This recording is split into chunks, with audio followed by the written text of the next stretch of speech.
উপস্থিতিতে আজকের এই রেজিস্ট্রারি ময়দান সরগরম হয়ে আছে। আমরা এক্ষুনি আমাদের র্যালি বের করব। আমি কৃষক দলের নেতৃবৃন্দকে অনুরোধ করব যাতে সুশৃঙ্খলভাবে আমরা আজকের এই র্যালিটি সমাপ্ত করতে পারি। ধন্যবাদ সকলকে। আসসালামু আলাইকুম।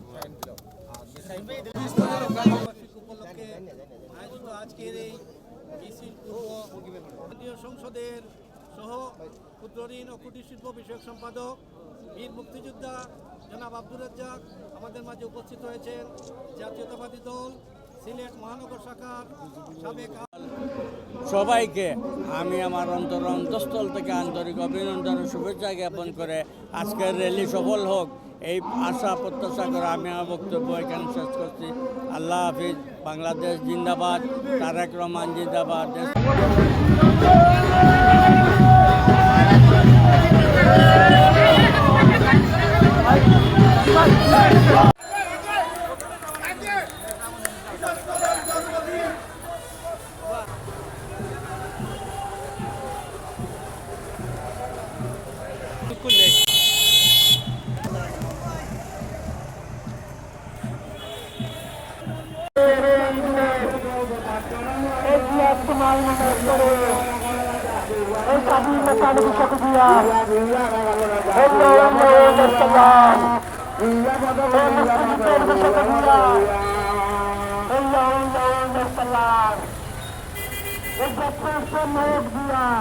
প্রিয় মিছিলকারী ভাই, আপনারা একসাথে স্লোগান ধরেন সুন্দর হবে।